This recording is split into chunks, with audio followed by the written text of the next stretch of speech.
Hello, Salesforce Ohana, Walters954 here. In this video, I'm going to be going over my study guide for the Salesforce Certified Platform Developer 1 exam. This is an exam that I hold very near and dear to my heart because it's actually the first exam that I failed and the first exam that I passed.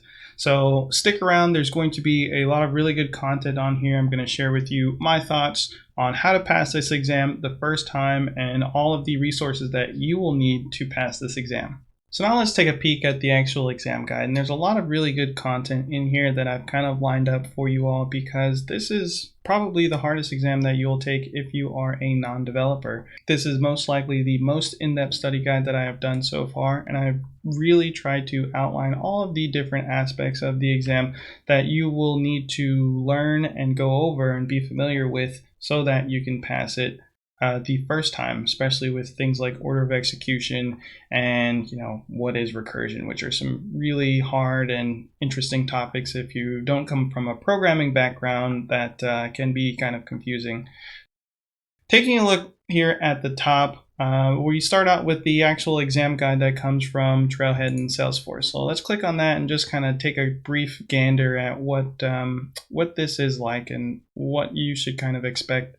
So about the exam, 60 multiple choice, you should kind of know this by now. You get a few minutes, but the passing score is 65%.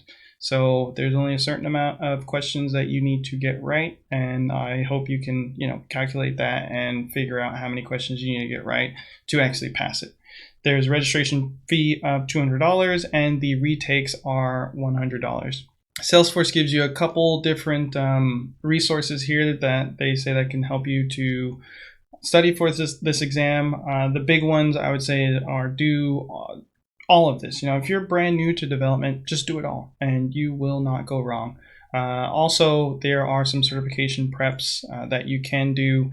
From when I first started learning Salesforce, these weren't as big or they weren't as helpful as people may have wanted them to be, but your mileage may vary. They may have gotten a lot better in the most recent times.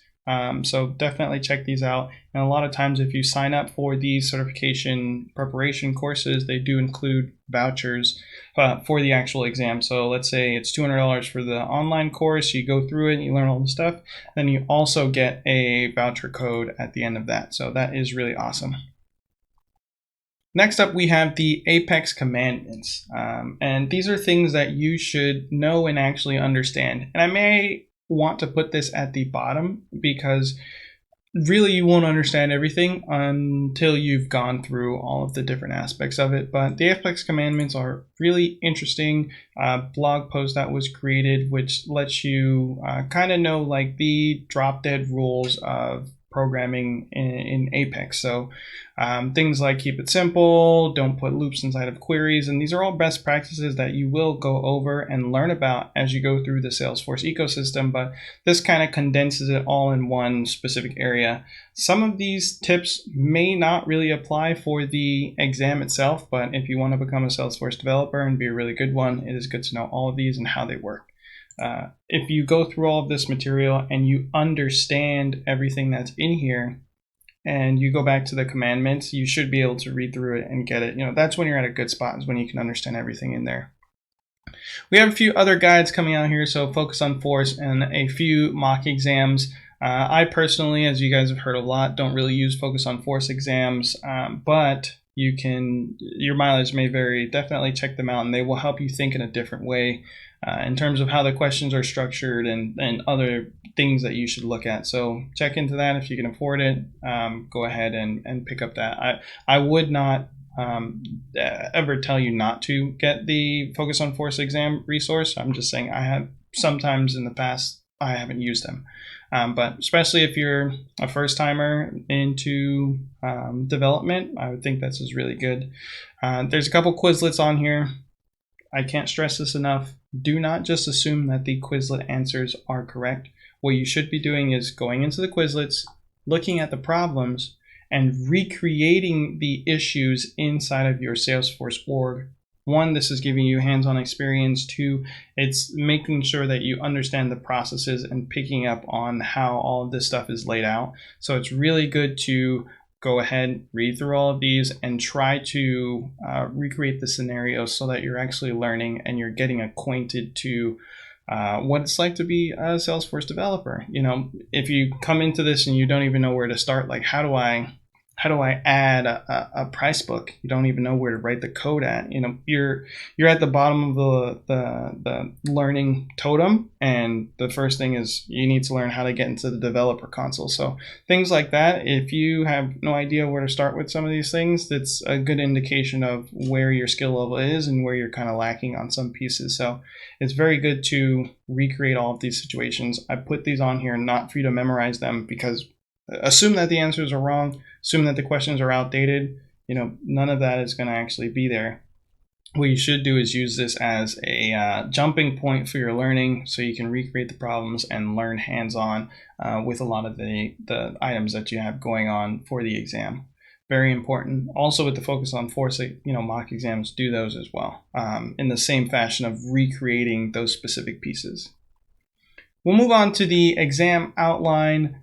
Definitely read over and check out all of this stuff, especially in the fundamentals section. It's going to go over things that are just baseline programmatic items that you'll need to understand to make things work, like model view controller, understanding Salesforce architecture, the multi-tenant architecture.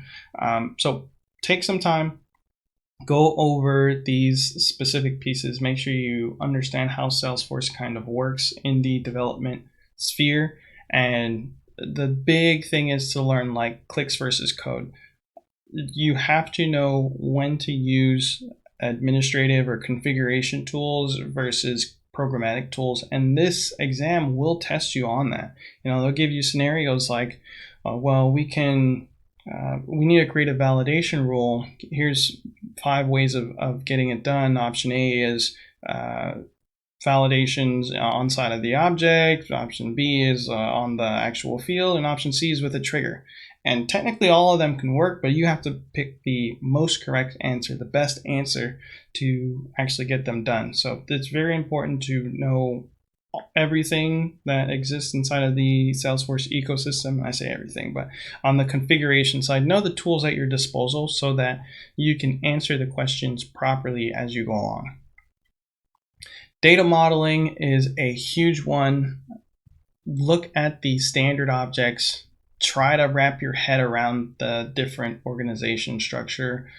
So accounts, especially the default one, accounts, contacts, opportunities, contracts, and so on and so forth. Get the standard objects down and understand, you know, what they're used for and the linear kind of flow where they are used. So, you know, you start out as a lead, then it gets moved over to an account contact, opportunities for sales, and so on as you go across in the Salesforce ecosystem.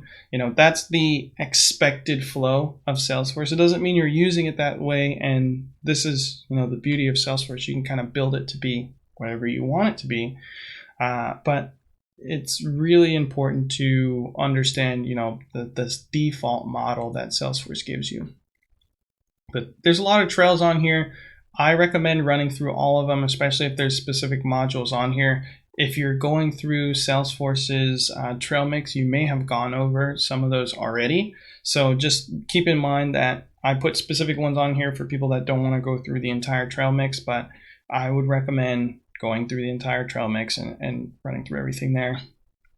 So you have some default stuff, so understanding the different class modifiers and all of the methods and what they do. So basic programming stuff, what are variables, constants, interfaces, which people don't use as much.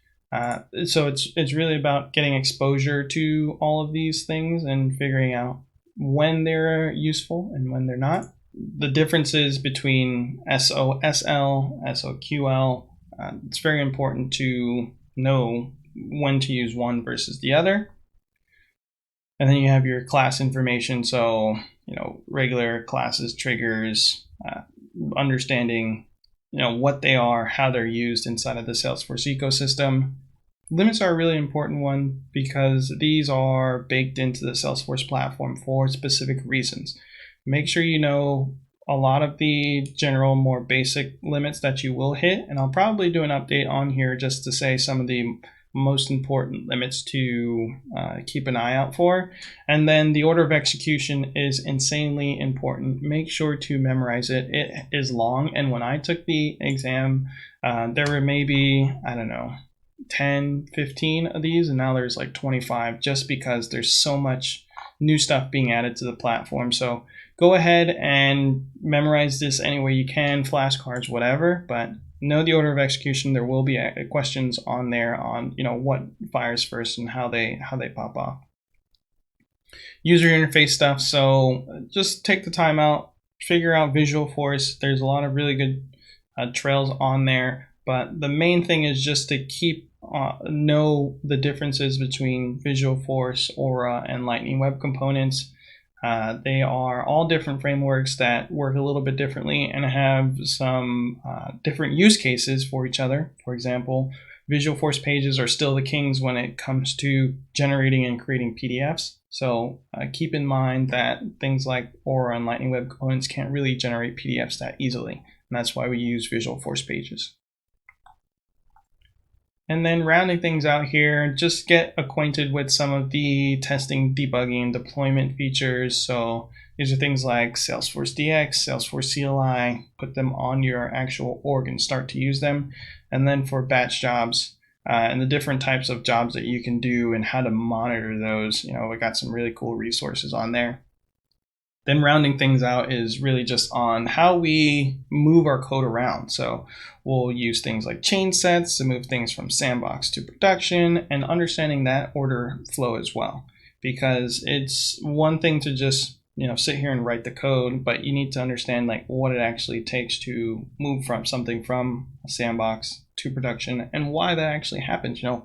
The question is, why shouldn't you write things directly in production? If you can answer that question, you're on a really good path to passing this exam and a lot of the other Salesforce exams.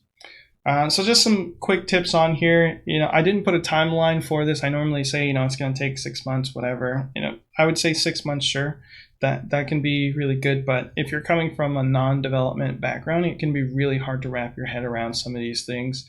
So I would say take your time, and you'll kind of start to figure out when you're ready. When you can write a Visualforce page or kind of understand the logic behind a Lightning Web Component or just a regular Apex class, that's when you start to know, you may be ready to take this exam. I would say go ahead and book it. This will give you something to work towards and a deadline as you go about in your studies. And then, as always, eliminate some questions that are wrong. They just sound outlandish and crazy. Go ahead and eliminate it so it ends up being like a 50-50 chance. That's how I get it down to most of the time in my questions. So I think you should be able to do the same. Sleep well. There's no substitute for a good night's sleep and being ready and primed for your Salesforce certification.